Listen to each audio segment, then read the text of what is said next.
Right, we're going to go on to our first film of today's show, Captain Fantastic. We're going to hear from the star of the film, Viggo Mortensen, and its director, Matt Ross, after this clip. Why does Mommy have to be gone so long? She hasn't been gone very long.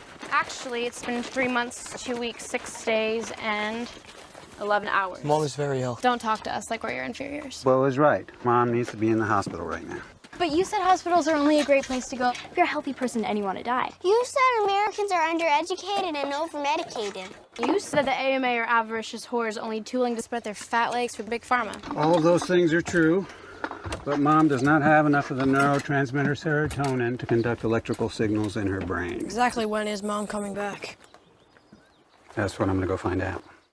In terms of the way the father speaks, I approve of being direct and being honest, but that's one of those scenes where you start to wonder after thinking he's the greatest father in the world. There you think, maybe he's not the greatest. Maybe that could have been put a little more tactfully, you know, or considering that one is only 6 or 7 years old. And he exists in extremes. I think that's where things start extreme. to creak, where you start to go, ooh, Captain Fantastic, or maybe not so fantastic. And that's one of the great qualities of the script, is that it's constantly surprising, and that the character that I play is flawed, you know, and has a lot to learn himself. Viggo Mortensen and Matt Ross talking about Captain Fantastic. And I read this week that obviously there's an Elton John album called Captain Fantastic. Matt Ross didn't know that there was an Elton John album called Captain Fantastic. He just made the name and he thought, that sounds cool. And then everyone was like, is it to do with? And he's like, nope. He only found out during the production of the film. I did not know that.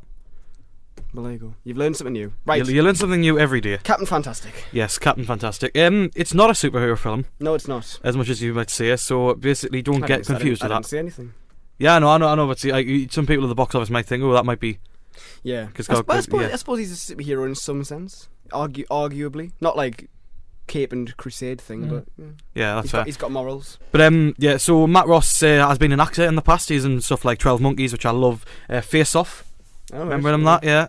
Last Days of Disco, American Psycho, and a few others. The Aviator, of course. And as a director, he's done just one other film, and that was 28 Hotel Rooms, which has not been highly rated at all. However, Captain Fantastic is a film starring Viggo Mortensen, and I know he's known for the Lord of the Rings trilogy. He is. And I don't think I've seen him in too much else. Is he Aragorn? Aragorn. One of those. The king. So basically, Viggo Mortensen's character is Ben Cash, and he lives in the forests of the Pacific Northwest with his 6 children, and basically their entire lives have been spent in this forest because he and his wife have decided to raise their children as philosopher kings, which basically means that they have decided to completely sever them from modern day society and raise them with their own knowledge, and a lot deeper knowledge than most of the kids in these days, because they have them reading socio-political books and really, really complex books at some ages that are extremely young. I mean, you couldn't accuse them of being millennials. Definitely not. No. Yeah, their youngest kid is extremely young, and she's right. There's one scene where she rattles off the Bill of Rights just like it's nothing, while she completely shows up these 2 other kids who barely have any idea what it is, which is just a fantastic scene. But basically, when the wife passes away, it is up to Ben to sort of make sure the family stays together, while his wife's family try to take custody of the kids because they believe he isn't raising the kids as they should, and he is a bad father, and basically says it's child abuse for making those kids live out there without being schooled and in the wilderness like animals. Yes. So Captain Fantastic it's beautifully shot. Yeah. I think that's it's taken away from the story. I think the fact that the story that it has is a very sensitive one, and I think that the fact that it is shot so beautifully allows you to realise just what you're watching at times, because obviously with the story being of a family in the woods who live out isolated from everything, you get the chance to use locations that are beautiful and wide and there's the vast. shot in the trailer of the waterfall, isn't there, when he's standing at the waterfall? Yeah. It's a big wide shot. I like that. And that truly gives you some really sort of fascinating images that stick in your head, and I think it's a great credit to the cinematographer and to the director that they have managed to craft such great images that allow you to be drawn into the story, which in itself is really, really heartbreaking and horrible and really, really touching to the core. I think this is probably one of the better performances I've seen this year from Viggo Mortensen. I think his character Ben is a complex character. Yeah. I think he's got a lot going on beneath the surface, and I think there's a lot of people who are going to think this might be too wishy-washy for them to be honest, in terms of what the story's trying to say, because it has got a lot of things to say about parenting, about family, about the nature of true love, and about what the best way is to raise your kids. And I think that some people are going to take real offence to that, but I think this movie has such a really important story that it wants to tell about this father and his children, and that's all it boils down to at the end. It's about this father who will do anything for his kids, and these kids who are so bright and so just so untouched by modern society, that they have sort of this innocence and purity about them that is always going to be sort of just, you get into that, and you realise that this family are something incredibly special. And I think that you've got that performance in the central area of Viggo Mortensen that is just, you really get into him, and I think that just, it lends the film something else and just elevates it above a lot of other things that we've seen this year. It's a really special film. It is. I mean, the one thing that I would say that I've seen people say, and I sort of agree with. I mean, like, when I say direction, I don't mean the actual like direction from Matt Ross. I mean the sort of trajectory of the film. It's quite straightforward. Like it's not especially dramatic or cinematic or Hollywood. It's kind of it's natural. It feels like a sort of thing that could happen trajectory wise, but I think the journey's fun. It does a very good job of switching between the funny stuff and the dark stuff.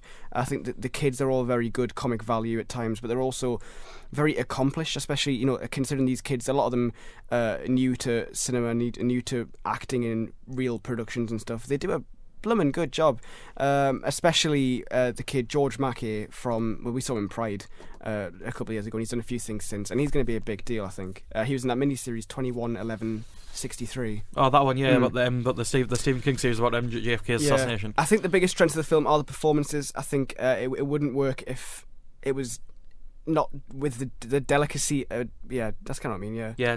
How delicate Mortensen is. It's not heavy-handed as it could be. I know some people have said it is, but I think it's fine. It's a very festival film. I'd say it premiered at Sundance, and you can kind of tell it's quite a festival Sundance-y kind of film. And I like this is the first thing I thought of. I was trying to figure out what Viggo Mortensen's character reminded me of. He's like Bear Grylls meets Ron Swanson. And he's got this sort of, he doesn't trust government and politics, and he loves living in the woods. Yeah. So it's a perfect comparison. Yeah, honestly, I've only seen this might be one of my highlights of the year. Yeah, I think it's a really, really good film. I think Viggo Mortensen is absolutely fantastic. No pun intended, but it's a proper show steal and turn. I think the pun would literally just be Captain Fantastic. Yeah. It's fantastic. Yeah, I'd say it's pretty good. I think Fantastic's reserved for other stuff, but no, I think you do think it's fantastic. The central performance by Mortensen, especially George Mackay as both of him, one of his kids as well, it's really, really good. And I think the story that it has to tell and the performances that it has on offer are incredibly mature and just really, really heartbreaking. I was welling up by the end.